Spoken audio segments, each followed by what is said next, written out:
topic tonight is a question of, it has to do with arms control, the opportunity in 2013 specifically. It's related to the book which our guest has co-authored with Michael O'Hanlon, The Opportunity in this area. Arms control remains a critical part of American foreign policy. Of course, we had an address on the deterrence and its continued relevance earlier in the year with Frank Miller of the Scowcroft Group. But in any case, it remains a great and important issue. The President of the United States has been interested in it for a long time. He, of course, wrote a paper on disarmament while he was a student at Columbia University a while ago. One of his first major initiatives, of course, as president had to do with the New START effort in 2010, approved a little bit later. So it will be, we think, an important issue during this administration. Our guest is eminently qualified to speak on the topic. He's currently director of the Brookings Initiative on Arms Control in the State Department. Arms control matters were part of his attention. He certainly spent his career focusing upon the old Soviet Union and Europe. He was posted in Moscow and Warsaw, London, and in Geneva when working on tactical nuclear weapons. During the time of active service in the State Department, a quarter of a century, he was a member of the National Security Council. He was director of Ukraine and Russia at the National Security Council and an advisor to the president, of course. He, as I said, was ambassador to Ukraine and then served as a Deputy Assistant Secretary of State for Russia and Ukraine. So he had a marvelous 25-year experience at State. He's been with the Brookings Institution now for a number of years. He continues to work in those areas of Ukraine and Russia and arms control matters.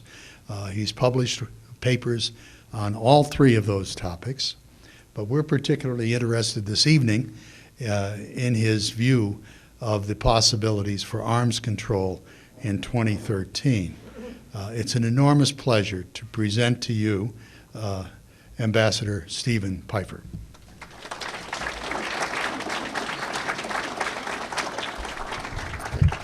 Well, thank you. And again, thank you for coming. For somebody who did arms control during a long time during the Cold War, it's great to see that there's still interest in the topic. The genesis of the book that Michael O'Hanlon and I wrote came from a conversation we had back earlier this year when we looked at the presidential campaign and we said, people aren't really talking about arms control. And we were disappointed in that because we think that arms control can make a real contribution to American security. And we thought through what would be the opportunities in 2013. And what we tried to do in the book was two things. First of all, to try to explain the background to questions like non-strategic nuclear weapons, missile defense, a test ban treaty, in ways that ordinary people could understand. Because arms controllers, we sometimes talk in our own little language and we use lots of acronyms and such. But then the second thing was to look at, in each of those areas, what could be done with a bit of ambition, but also still trying to be realistic. With realistic ambition, what you might achieve. And we argue that, in fact, you can achieve quite a bit. So I'm going to talk about three subjects tonight. First, why pursue further steps in nuclear arms control? Second, what are some of those key opportunities? And third, what are the challenges? So, again, you didn't hear much about nuclear arms control in the presidential debates. It tended to get crowded out by other issues. But the argument that Mike and I make is that nuclear arms control done properly in the next several years is going to leave the United States and Americans safer and more secure. And I'll give you 4 reasons. First of all, even when the New START Treaty, which entered into force about a year and a half ago, when that's fully enforced, the United States and Russia are each going to have about 2,000 deployed strategic warheads. That doesn't make sense 20 years after the end of the Cold War. And as a general proposition, we would argue that although I don't worry late at night about a Russian missile attack, I think we're better off if there are fewer warheads that can hit us. Moreover, New START only covers about 30% of the U.S. nuclear arsenal. It doesn't say anything about non-deployed strategic warheads. It doesn't say anything about non-strategic or tactical weapons.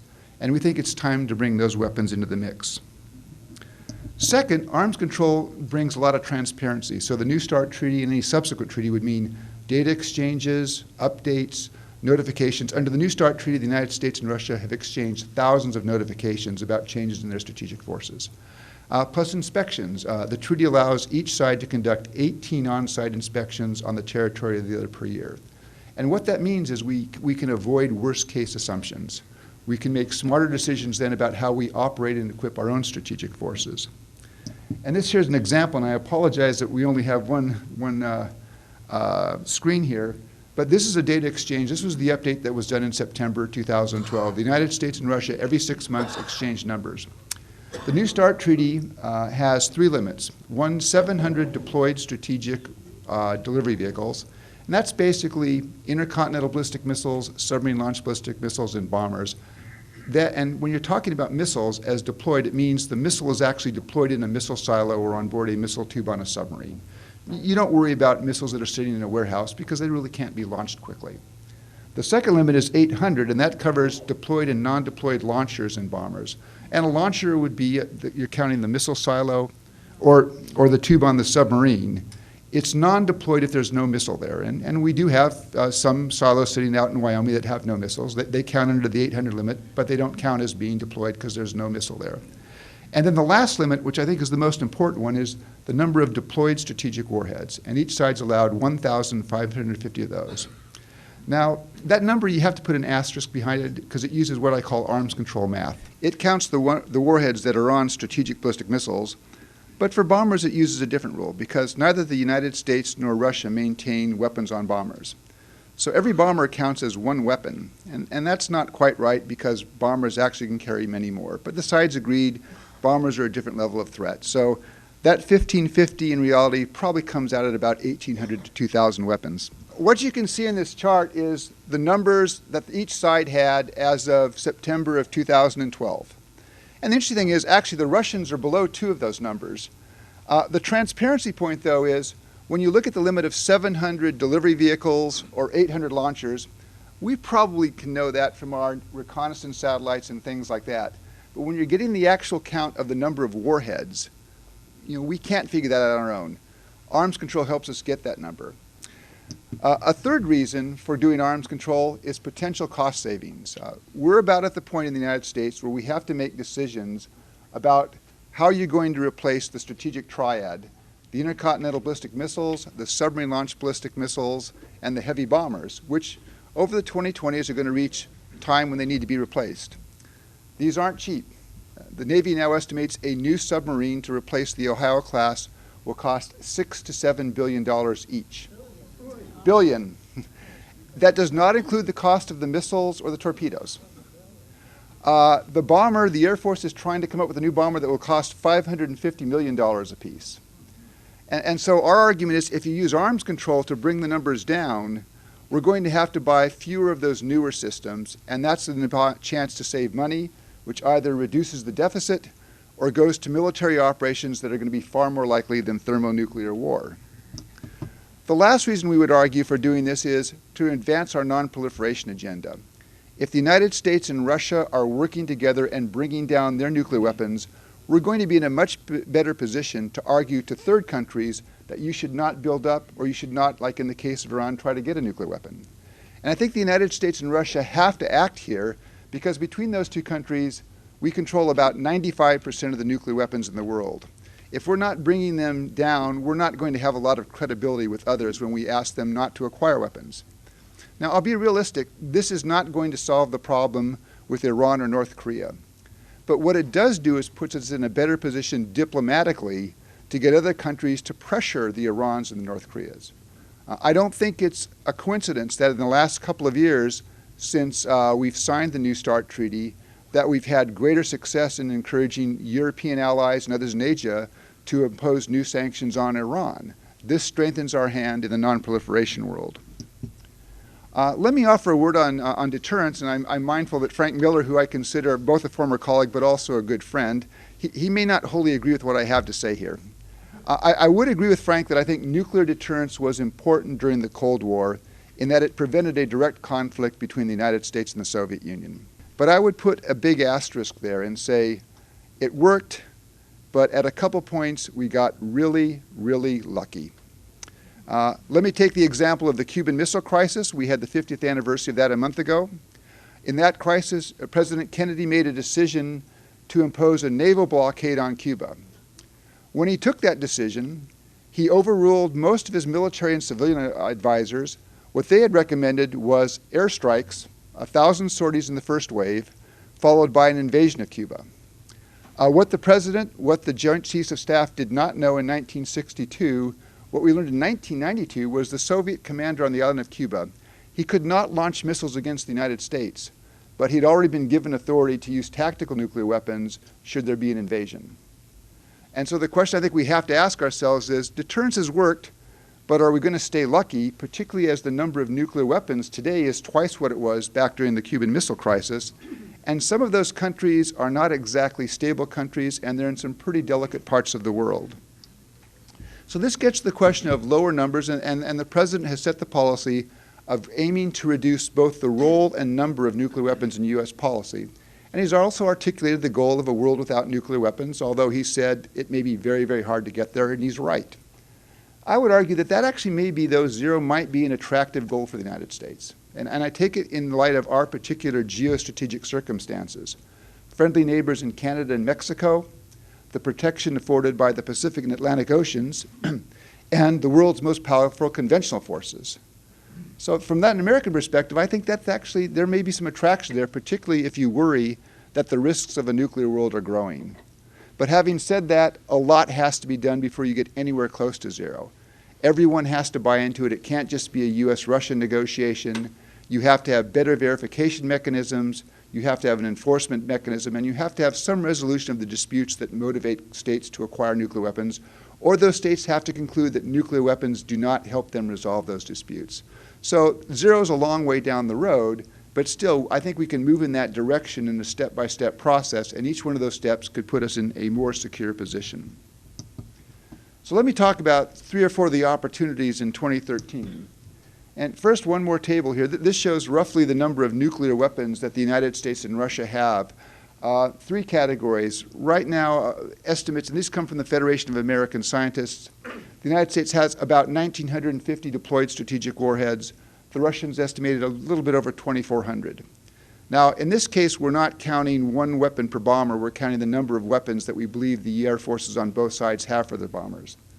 In addition, and in red there, which I cleverly put so nobody could see, non-strategic or tactical weapons. There the level is the United States has about 500 and Russia has about 2,000. So there's a 4-to-1 Russian advantage. And then you have reserve strategic warheads. The United States has about 2,500. The U.S. military is very conservative and basically has at least 1 reserve strategic warhead for every deployed warhead. We don't know the Russian number, but we think it's quite a bit smaller. And then the bottom line here is retired warheads. The United States, it's estimated, has about 3,000 warheads that are out of the arsenal. They've been declared excess, they're retired, and they're basically waiting in turn for dismantlement. And there's a backlog. It takes us, we actually have about several years backlog in terms of dismantling weapons. And the Russians may have as many as 5,000 of those. So the total comes out right now, the United States has about 8,000, the Russians have about 10,000 estimate, and again, this is working from unclassified sources. Well, what we suggest in the book is that there's an opportunity for one more bilateral U.S.-Russia negotiation. And what we would do is we would bring in all nuclear weapons in that negotiation. Strategic, non-strategic, deployed, non-deployed, everything except those weapons that are retired. And you deal with them in some other regime. And then we would set a limit of about 2,000 to 2,500 total weapons. That would be about a 50% reduction on the American side, roughly equal, maybe a little bit larger on the Russian side. And then we would take the current limit of 700 deployed missiles and bombers and bring that down to 500. The Russians are actually already below 500, probably heading towards 400. And the Russians are going to probably want to pull us down, and that may be some area where we can show a little bit of give to get the Russians to make some concessions of interest to us. And then within that total limit of 2,000 to 2,500, we would suggest you would take the new start limit of 1,550 deployed strategic warheads, bring that down to 1,000. That's what the sides care most about. But the beauty of that, or the elegance, is that by having everything in a single limit, we create leverage. When the Russians have a 4-to-1 advantage in tactical weapons, it's going to be hard for us to negotiate that down. When we have a large advantage in non-deployed or reserve strategic weapons, it's going to be hard for us to be persuaded to bring that down. If you put them together, you can trade those advantages off, and that single limit becomes the mechanism to do it. As I said, if we could get there, it would be about a 50% reduction in both sides' arsenals, which would be a big step forward, but it would still leave the United States and Russia each about an order of magnitude larger than any third country. This chart here just shows how you would encapsulate this, how both sides would go down from about 5,000 weapons. The blue bar is deployed strategic weapons, the brown bar is tactical weapons, the green bar is reserve weapons, and again, the Americans have a numerical advantage in reserve weapons, the Russians have an advantage in tactical weapons. Those advantages basically are traded, so at the end of the day, the Russians may have still a numerical advantage in tactical weapons, but it's significantly reduced.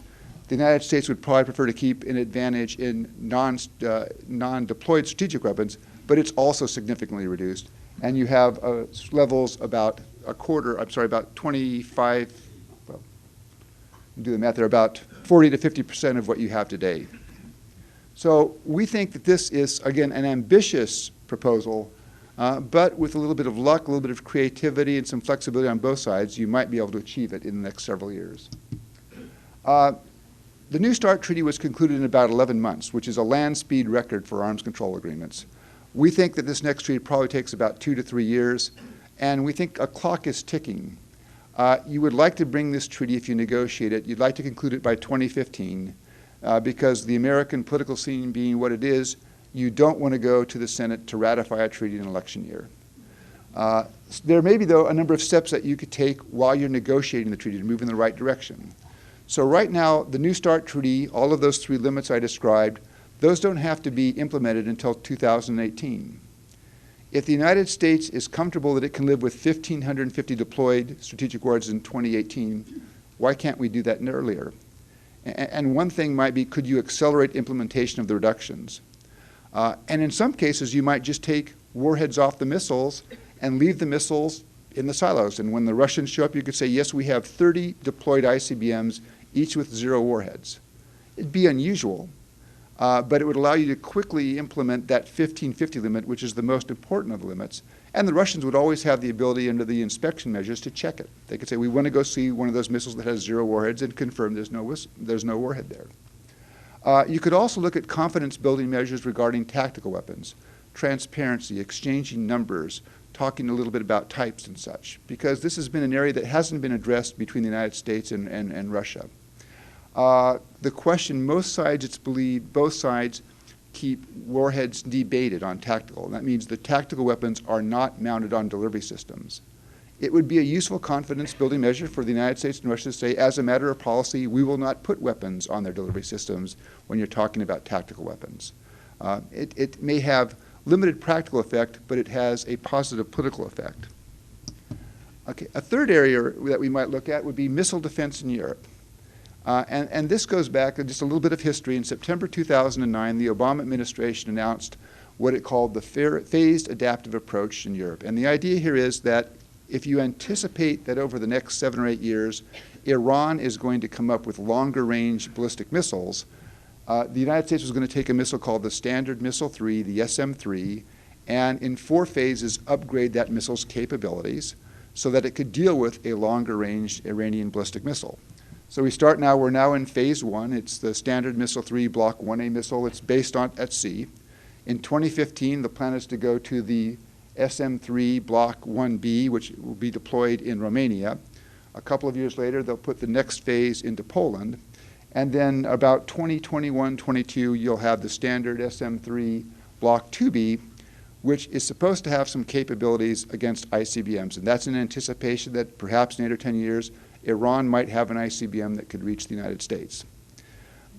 That last phase is really problematic with the Russians, because the Russians say, we think you're wrong. We don't think you're going to get that Iran's going to have an ICBM, and therefore we think these really aren't about Iran, we think they're about us.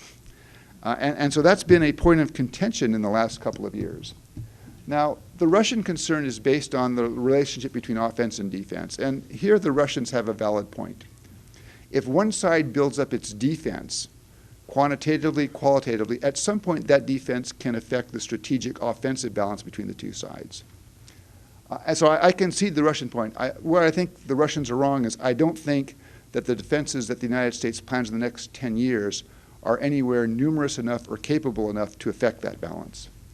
Now, what the Russians have said in response to NATO's proposal, which is that let's have a cooperative missile defense system, the Russians have said, but first we need a legal guarantee that American missile defenses would not be directed against Russian strategic forces. And they would like then to have criteria such as numbers, locations, limits. The problem is, even if the Obama administration wanted to do that kind of legal guarantee, which means a treaty, at this point in time, there's zero chance it would be ratified in the Senate. It could not get the 67 votes. And Russian diplomats understand this. Now, if the Russians, now that the election's behind us here, could move past that requirement and accept, for example, a political commitment that wouldn't have to go to the Senate, then you can see the pieces that might work together to bring a cooperative missile defense system into reality. The Pentagon and the Russian Ministry of Defense have already talked about jointly manned centers, having a center called a data fusion center, jointly manned by NATO and Russia military officers. You would take data from American sensors, from Russian centers, combine it, and then send it back to both sides in an enhanced version that would give both sides a better view of what was going on in the ballistic missile world around Europe. There's a talk of a planning and operations center where the sides would talk about their rules of engagement, what they would do, because you're not talking about a thoroughly single system, it's two systems working in cooperation. But the point here is, I think if the Russians can adjust that one point on the legal guarantee, there are lots of pieces out there that have already been discussed between the two militaries that would make a cooperative missile defense a fairly quick reality. Another area which is perhaps a little bit harder would be to ratify the Comprehensive Test Ban Treaty. What we have now is there has been, in effect, basically a moratorium on nuclear testing. The only country to conduct a nuclear test in the last 12 years has been North Korea. The United States last tested in 1992. The United States led the negotiation on the conclusion of the Comprehensive Test Ban Treaty in 1996. It went to the Senate for ratification, for approval of ratification in 1999, and it failed. And there were two big issues raised in the Senate. One is, if we sign this treaty and never test again, how are we going to be confident that our nuclear weapons are going to remain safe and reliable? And second, how will we know that nobody out there is cheating, that they're not doing covert testing? And I think those were good questions to ask in 1999. The point I would make, though, is now, 13 years later, we actually have pretty good answers. Over the last 13 years, the Department of Energy has run what's called the Stockpile Stewardship Program, where they use computer simulations, other tests, lots of things short of actually detonating a nuclear device. And what they've concluded is that by this program, we actually can be very confident in the reliability of our weapons. In fact, some of the scientists say we've actually learned more from this program. We've learned things that we never learned when we were actually doing the testing program. So I think there's a pretty good answer on the reliability question. And likewise, in terms of our ability to make sure no one cheats, the monitoring system's getting better. In addition to U.S. technical means, which are improving, there's now an international system set up by the Comprehensive Test Ban Treaty. It has 300 sensors around the world. 85% are now in operation, and it includes seismic detectors to detect underground tests. It has basically air sniffers to detect the radionuclide particles that are produced even when there's an underground test. It includes hydroacoustic sensors in the ocean to detect a test underwater. And although when you ask somebody at the CTBT monitoring office, how good is the system, you get a very long, involved explanation about seismic waves and things like that. When you pin them down, they're basically pretty confident this system could detect a test anywhere in the world of 1 kiloton. For reference, the weapon that was used on Hiroshima was about 10 to 20 kilotons. And for a lot of areas that we worry about, like North Korea, former Soviet test sites, the geology there is such that most people think that we could detect a test down to 0.1 kilotons. So we're getting to the point now where I think there's a very good answer on the monitoring side in terms of our ability to say, yes, we can detect cheating. The last reason I would argue, though, that it makes sense to ratify the CTBT is it locks in an area of American advantage. When we were testing, we conducted more tests than the rest of the world combined. Moreover, we learned more from testing than other countries did. And I'll give you one example from my foreign service career. When I was posted at Embassy Moscow in the 1980s, I had the arms control portfolio, the most interesting job in the embassy. And I got to go with an American group to Semipalatinsk, the Soviet test site, because we had agreed to do what was called a joint verification experiment. There would be Americans present at Semipalatinsk when the Soviets did a test to measure the size of the test. And then there would then be Russians or Soviets present in Nevada when we did a test to measure the size of our test. Well, I was out there with an advanced team basically to get ready for this. And one day they took us out into the test site and they said, here's a vertical shaft that we've drilled for our next nuclear test. And it went down about 1,500 feet. It's about maybe 3 feet in diameter. And one of the guys behind me from Nevada, from the Nevada test site, this was actually used to be a wildcat oil driller, but a lot of these guys were hired by the government to drill when the testing program went underground in 1963. So he's out there in the snow in his cowboy boots, and he says, 3 feet. He goes, they're going to be really surprised when they get to Nevada. And I said, why is that? And he says, well, typically when we drill our vertical shafts or test, we drill them about 10 feet in diameter. And I said, why would you do that? The weapons aren't that big. Why do you do that? And he goes, no, the weapons aren't that big. He goes, but that gives you that much more area to place instruments, to measure the effects of the test. And this is, I actually had, by coincidence, had a chance to visit the old test site about a month ago and was shown one of these racks where they have the weapon. And I was astonished that there is the spot for the device, and then about 2 feet above it is where they hang the instruments. And I said, okay, I don't get this. And somebody says, well, you have to think in speed of light terms. He said, those instruments will record a burst of information and provide it up to the surface in that nanosecond before they're vaporized. But the point is, when we were doing these tests, we were getting more information than anybody else. So I would argue that the hardcore security reason for the test ban treaty is you want to ratify it because you don't want other people to be able to test and catch up. Finally, one other thing that we ought to be thinking about is arms control should not forever remain a process that involves just the United States and Russia. You have 7 other countries out there that have nuclear weapons, and I think it's time for the United States and Russia to begin thinking about how you begin to expand this process. Bring in Britain, France, China, India, Pakistan, North Korea, and Israel. How do you bring them into that process? Because at some point, the Russians aren't going to be prepared to reduce, and we're not going to be prepared to reduce unless those third countries at least accept a limitation. Now, there's a discussion going on now in the UN Security Council Permanent 5 countries, so the US, Russia, China, Britain, and France, and they're starting with basic issues. Right now they're talking about arms control terms. What's a common terminology? Because when we say strategic stability, the Russians understand what we mean because we've been talking about that term for 40 years in arms control. The Chinese don't get it. So what they're doing now is trying to come up with a common language. And hopefully in the next coming years we can use that to begin to sort of move over and begin to change the dialogue to how are these countries going to become involved in the arms limitation process. So those are some of the opportunities. Let me just close by talking about 4 challenges. What might make attaining these opportunities hard? First of all, the Russian position. If you look over the last year and a half, you have not seen a lot of enthusiasm on the part of the Russians for new steps on arms control. I was in Moscow last Thursday and Friday, and if there's new thinking coming after President Obama's re-election, it has not yet emerged. But there's some reasons for this. I mean, the nuclear weapons are seen, I think, politically as very important in Russia, where you have a leadership and an elite that is still trying to cling to some vestige of the superpower status that Moscow enjoyed during the Cold War. And nuclear weapons are just about the only means that Russia right now has to claim that. Likewise, I think they've linked these issues to questions like missile defense and conventional arms control. There's a lot of linkages there. And it reflects the fact that I think the Russians are still sorting through where they want to go next on nuclear weapons.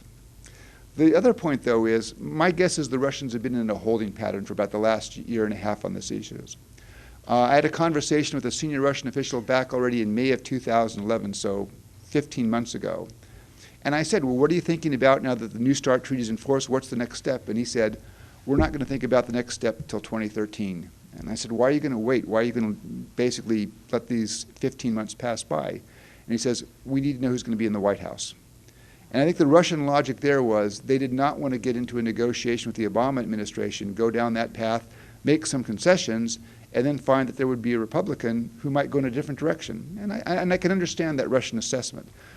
Lots of times when you go from a Democratic president to a Republican president to a Democratic president, there's a lot of continuity in American foreign policy. But if you look over the last 15 years and the changes on arms control and missile defense, in fact, there have been very major changes when you go from one party to the other. So I think the Russians have been in something of a holding pattern. Now they know who the president will be for the next 4 years, and we'll see if that does open up some more flexibility on their part. Finally, I do think the Russians have some incentives to negotiate. One is like we have these questions of do we really want to spend that much money on these weapons? The Russians have a similar calculation. And the Russians may also have some questions about whether they're fully comfortable with the relationship under the New START treaty. And I'll bring back this chart here. Again, I will not use red in the future because it doesn't seem to come out that well. It looks very good on a computer, though. If you look right now, Russia is already below the New START limits for the number of deployed strategic delivery vehicles and the number of warheads. Some Russian experts say that Russia, instead of having 1,550 warheads, Russia may go down to 1,000 or 1,100 warheads in the next several years, simply because they have a lot of old systems that are being retired, and they can't replace them quickly enough. Now, the United States military, on the other hand, has a plan to stay right at 700 and right at 1,550 throughout the next 10 years. That will not be a problem for the United States. So the Russians have a choice. One would be is to invest a lot of money to build back up to 1,550, or engage in another round of negotiations and try to bring those numbers down.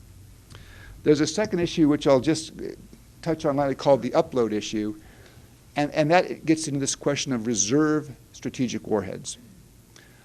As the United States, as Russia reduces under the New START treaty, they typically take a missile out of service, but the missiles that they keep have a full set of warheads. The United States will keep a lot of missiles in service, but take a lot of the warheads off. So, for example, the Trident missile, which is our submarine-launched ballistic missile, it can carry 8 warheads. Under New START, the average Trident missile will carry only 4 or 5. Those extra warheads are going to go sit in a storage area for a while because it'll be a long time before they would be dismantled. And it gives the United States the possibility, should the treaty ever break down, to put those warheads back on. My own back-of-the-envelope calculation was if the treaty broke down, the United States could add about 1,000 ballistic missile warheads. And the Russians really can't match that, and that bothers some Russians. So there may be, again, that may be an incentive for the Russians to come into a negotiation and expand it beyond deployed strategic warheads, but to begin talking about the reserve warheads, and that would give us, I think, then the opportunity to talk about tactical weapons. So that's the Russian challenge. The second challenge is the question of allies and assurance. The United States still maintains, it's believed, about 200 nuclear weapons in Europe for use by the American Air Force, but also for use by NATO air forces under programs of cooperation. If we get anything approaching the sort of agreement I've talked about with a total of 2,000 to 2,500 nuclear weapons as a total limit, I'm absolutely certain the Russians will say a requirement must be that all nuclear weapons have to be based on national territory, which would require these weapons be withdrawn. That will be a difficult issue within NATO. Now, Washington, as far as I can tell, doesn't see a requirement to have nuclear weapons in Europe to deter the Russians. But there is a perceived need that to assure those countries in Central Europe, the Baltic states, Poland, countries that have had a more difficult history with Russia and are more skeptical about where Russia is going, they don't want to see a change in NATO nuclear posture. So the weapons there aren't really for deterrence purposes, they're there to assure the allies. If we get towards this agreement I've talked about, there's going to have to be, I think, some very close consultations with those allies so that they don't feel that their security has been sacrificed. A third challenge is going to be verification. Verification under the New START Treaty monitors warheads that are on missiles, on submarines, and we can fairly well track missiles and submarines. Those aren't hard to find. If you start talking about limiting reserve warheads or non-strategic weapons, which are not mounted on planes or missiles, you're talking about going into places like this. This is a bunker with looks like about 30 B-61 gravity bombs in it, going into storage areas and counting weapons. And not just going into storage areas and counting the weapons, because I could look at that and say, yes, I can't tell whether that's a B-61 nuclear weapon or whether that's just a conventional weapon of the same size. So it's going in with some monitoring equipment that allows you to confirm that in that weapon is a mass of plutonium or highly enriched uranium consistent with a nuclear weapon. But also, you don't want that monitor to be so good that it begins to tell you the design details. Now, these are not insoluble problems, but they will take work on both sides, and it will require that both sides begin to consider some things in the verification world that they haven't had to deal with before. The last challenge, I think, is the U.S. Senate. Most of us, certainly the people in the administration, most of us in the outside arms control community looked at the New START treaty and said, this is a good treaty, it's a sensible treaty, its reductions are actually fairly modest compared to what we have today. And I think we were all caught short and surprised by how difficult the ratification debate in the U.S. Senate was. In the end, 71 votes were secured for consent to ratification of New START. That was a good thing, but it was a fairly complicated battle. And so I think there is a wariness that getting the treaty and getting the right treaty and getting another treaty, it has to be done in a way that you can then also get Senate ratification. A complicating factor here is that I think there's a perception on some parts on the Republican side of the Senate that the Obama administration made certain commitments with regards to modernization of U.S. strategic forces that haven't been fully met.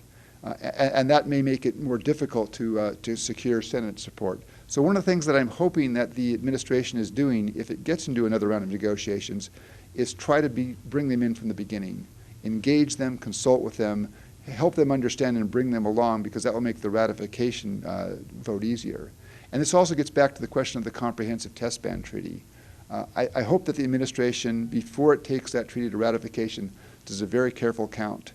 Well, as much as I would like to see the treaty ratified, and I think that would be a good thing, it would be a disaster to take it to the floor of the Senate and lose a second time. It would be damaging both for the U.S. image, but also, I think, for the test ban treaty itself.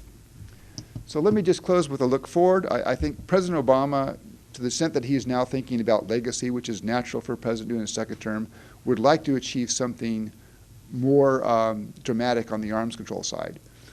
2 years ago, when he signed the New START treaty, he said he'd like to now go on to another step that would bring in not just deployed weapons, but would also bring in these other types of weapons. And for the first time, you would have all weapons on the table. The Russians, as I've said, haven't shown a lot of enthusiasm in the last year, but I think they do have some reasons to negotiate. And we're going to see in the next few months, now that they know who the president's going to be for the next 4 years, whether they're prepared to engage. And my hope is, there is an opportunity here. I hope that on both sides, here in Washington and there in Moscow, we are clever enough and smart enough to take advantage of it. So at that point, let me stop and be happy to take questions.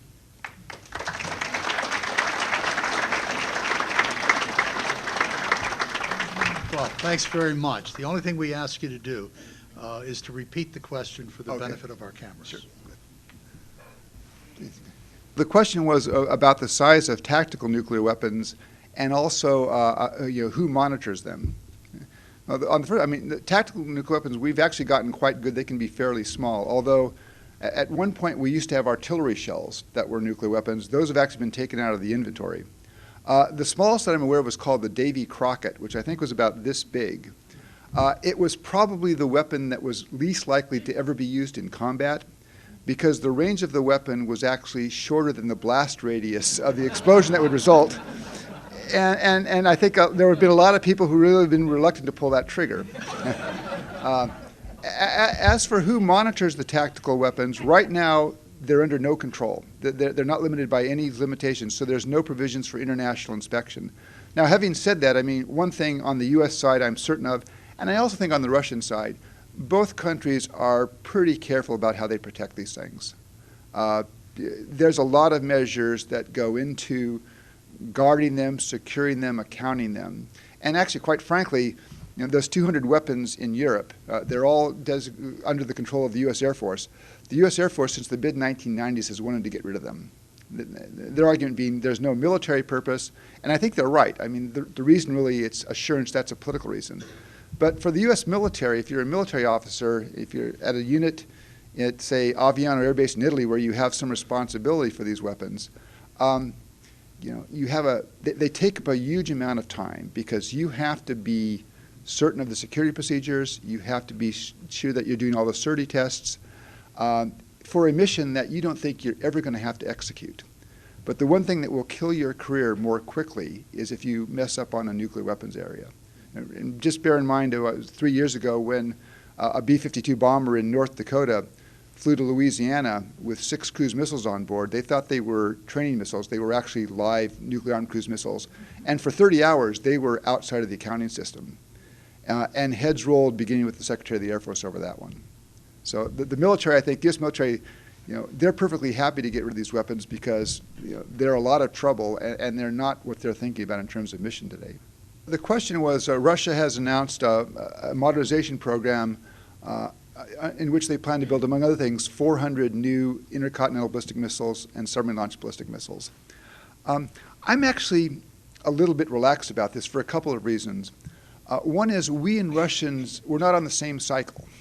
The Russians are just at the point of the cycle now where a lot of their missiles, their SS-18s, their SS-19s, their submarines are reaching that point where they need to be retired.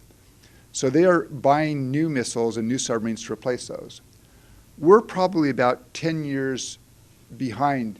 So if you fast forward to 2025, what you would see is the Russians not doing much, and unless we can bring the numbers down, we're going to be building new submarines and new intercontinental ballistic missiles and perhaps new bombers. So part of the perception problem is we're just out of sync in difference of time.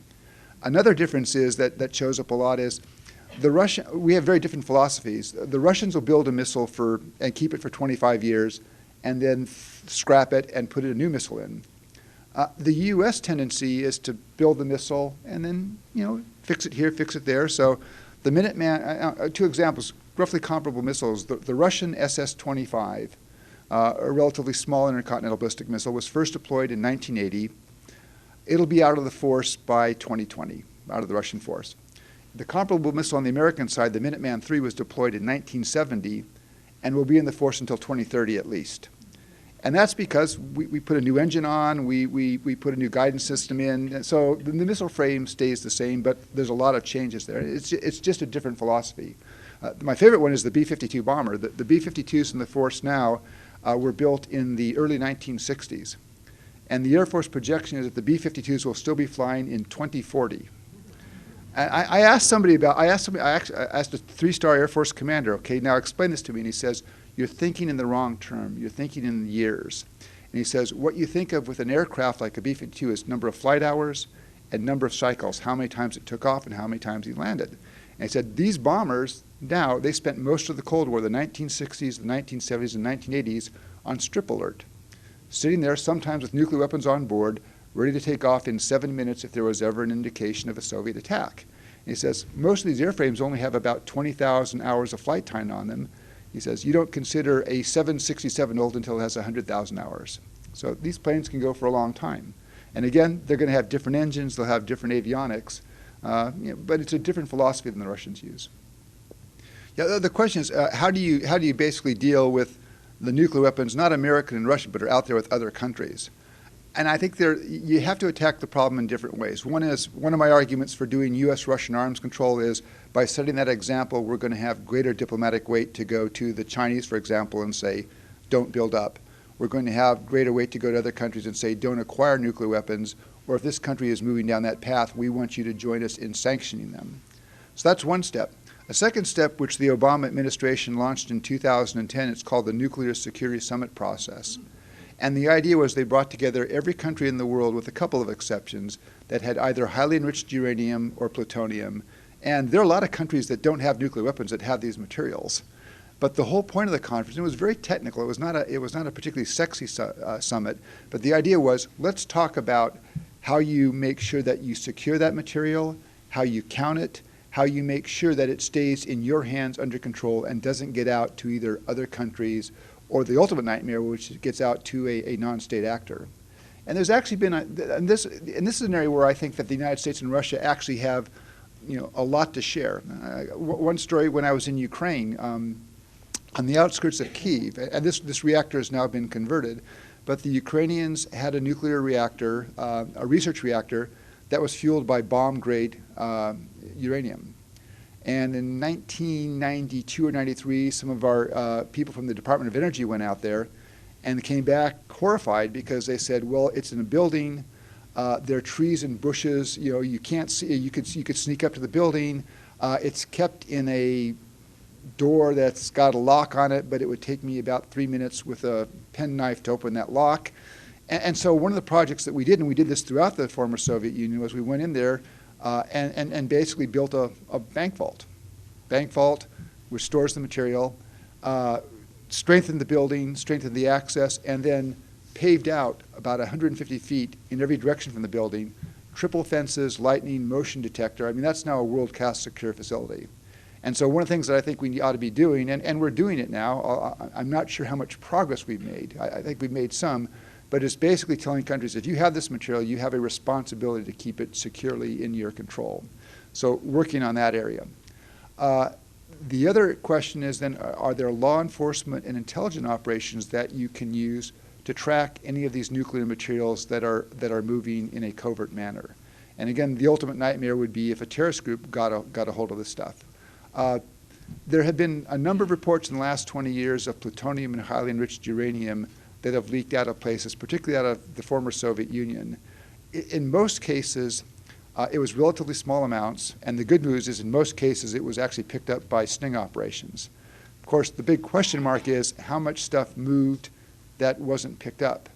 I think the good news is that most countries that have this material, I think, have a sense of responsibility that they have to protect it.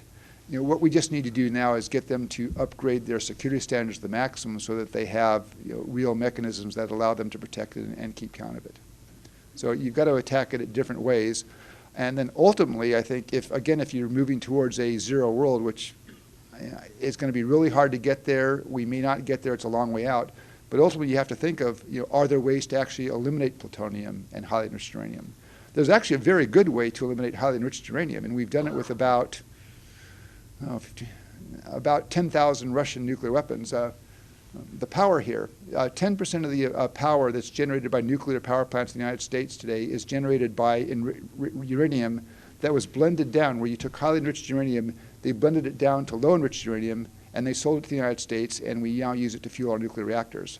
That's a great way to do it. So plutonium's a little bit harder, but we need to be thinking about ways, because ultimately you would like to reduce these stocks, because what you have now is unfortunately about enough for 100,000 weapons if you used it all for nuclear weapons. And again, that's a number that doesn't seem to make a lot of sense today, if ever. The question was, to what extent could does the United States have the capability to determine fallout and debris to try to ascertain the origin of a nuclear weapon? And I think you read the same book I read, The Sum of All Fears, in which a John Clancy book, in which case a nuclear weapon went off in Denver. Unfortunately, in the movie, it went off here in Baltimore. But in the book, the Department of Energy had people on site within a couple of hours, and within 2 or 3 hours, they were able to analyze and said, well, this actually was not a Russian nuclear weapon. I think that's an exaggeration in terms of how fast you can do it. If you have access to a site where a weapon's been detonated, you can take samples, and if you had then a perfect knowledge of where all the highly enriched uranium was produced and plutonium was produced, and if you had the right samples, you might be able to match that up. It's a question, though, that I found nobody in the Department of Energy who wants to talk about what our capabilities are in that area. I think we probably have some capability, but it's probably less than perfect. If you did have that capability, though, it seems that would actually give us a tool. And one of my colleagues who thinks about things like terrorists and nuclear weapons, and one of the suggestions that she had was, if you had enough forensics capability to have confidence in your judgment, I mean, it's very difficult to make highly enriched uranium and plutonium. It's beyond the capability of a terrorist group. They would have to get the material from somewhere.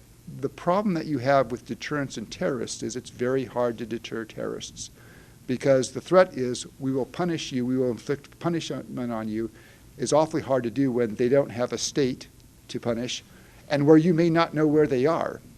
Or in the case like Al-Qaeda, they may just be so dedicated to your destruction that deterrence won't work. Well, the idea that she came up with, and we were thinking about this a little bit together, was if you could make a statement that says, if there's a nuclear attack on the United States by a non-state actor or terrorist group, the United States would respond to the country that provided the nuclear material as if that country itself had conducted the attack. And that's a way to get deterrence a little bit back into the equation. and might make countries think a little bit twice about handing these materials out to non-state actors. But this is still, I mean, people are trying to think this through, and I think in the Pentagon, this is one of the things that the military wants to think through is, how do you make deterrence work against these sorts of groups where it's not as easy when you're dealing with the state, and people are still trying to get their hands around that problem. President Obama's position on Iran's nuclear weapon program. I think this is going to be probably the biggest challenge of 2013. And I think the president has correctly left all options on the table. I personally think that military action against Iran would be a mistake. And that's the judgment I came to was Secretary of Defense Gates a couple of years ago made the point, which I think is correct, in that an American airstrike against Iranian facilities would not end the Iranian program. It would delay it by a couple of years. So if we're going to go down that path, I think we have to ask ourselves a couple of questions. Are we prepared to go back and do that airstrike every 2 or 3 years? And we're not talking about, I mean, at least my understanding, this would be a fairly involved operation. This is several weeks of fairly heavy pounding from the air. And I think we have to ask questions. One, okay, are we prepared to go back and do that again 2 or 3 years from now if the Iranians get the capability back? Second, what happens when the International Atomic Energy Agency gets thrown out of Iran, which it would be done immediately if there's an American attack? Today we have a very good idea exactly how much enriched uranium Iran has and to what levels.